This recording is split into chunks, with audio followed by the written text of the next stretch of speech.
روب بہروب۔ میں نے خیمے میں جھانکا، اندر قدرت اور ڈاکٹر عفت دونوں نفل پڑھنے میں مصروف تھے۔ جب قدرت نفل پڑھ رہے ہوں تو انہیں دیکھ کر یقین نہیں آتا کہ یہ قدرت ہیں۔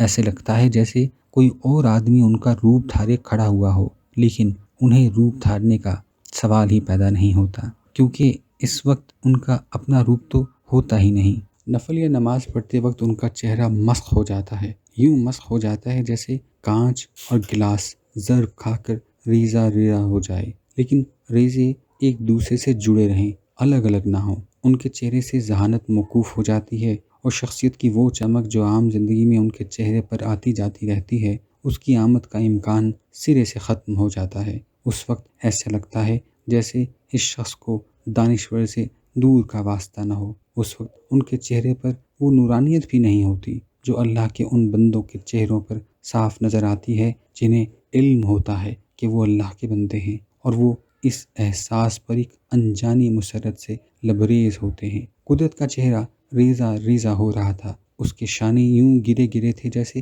ابھی ٹوٹ کر ڈھیر ہو جائیں گے۔ اس کے جسم کا ذرہ ذرہ لجاجت، ملامت اور گھڑ گھڑاہٹ سے بھرا ہوا تھا۔ ہٹاؤ، میں نے سوچا، اس شخص کو تو اپنی ہی خبر نہیں، میں اسے اپنے بارے میں کیسے خبر دے سکتا ہوں؟ میں فندق الکاکی سے باہر نکل گیا۔